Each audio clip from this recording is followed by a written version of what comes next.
Jak powinna wyglądać dobra okładka podcastu? Warto zdać sobie sprawę z tego, że okładka pojawia się na ekranie zwykle telefonu użytkownika przez sekundę, może nawet mniej, podczas przewijania ekranu. Oczywiście może być tak, że będzie się wyświetlała dłużej, ale warto przygotować ją w taki sposób, żeby właśnie nawet podczas takiego przewijania ekranu przyciągała uwagę i wyróżniała się wśród innych.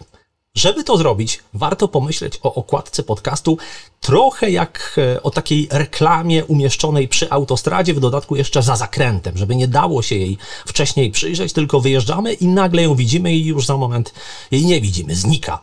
No i łatwo wyobrazić sobie, być może jesteś w stanie przypomnieć sobie taką sytuację, że kiedy przejeżdżasz obok takich reklam, to nie widzisz szczegółów, nie widzisz jakichś tam detali, które są zawarte w grafice. Zapamiętujesz ogólny układ, zapamiętujesz być może jakiś dominujący element graficzny, dominujący kolor, jakieś główne hasło i tyle. No i właśnie, okładkę podcastu warto przygotować w taki sposób, żeby też spełniała to kryterium wyróżniania się nawet wtedy, kiedy szybko rzucimy na nią okiem. Czyli, co to oznacza w praktyce?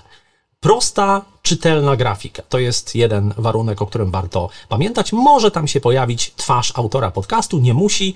To już jest kwestia Twoich preferencji. Wiadomo, że my jako ludzie jesteśmy genetycznie uwarunkowani do tego, żeby zwracać uwagę na twarze, rozpoznawać je, więc no, to może pomóc, ale to wcale nie jest konieczne. Może to też być jakiś obrazek, który twarzy nie zawiera. Oprócz tego tytuł podcastu może się przydać, imię i nazwisko autora i w żadnym razie żadnych więcej napisów, żadnych więcej sloganów, haseł i tak dalej, bo to nie jest na to miejsce. Wszystkie dodatkowe informacje, które chcesz zawrzeć, możesz zawrzeć w opisie podcastu, nie na okładce, dlatego że okładka jest właśnie takim billboardem, taką reklamą, takim elementem graficznym, trochę jako okładka płyty, przy czym dzisiaj płyty też są sprzedawane głównie w formie cyfrowej, więc to porównanie może być dla niektórych trochę już archaiczne.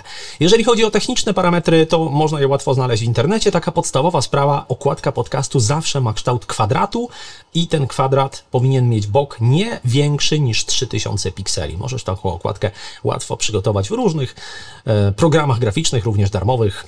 Nie ma z tym żadnego problemu. Są nawet gotowe szablony, które w tym pomagają. Jeżeli chcesz wiedzieć więcej o tworzeniu podcastów, zapraszam na stronę podcastpro.pl.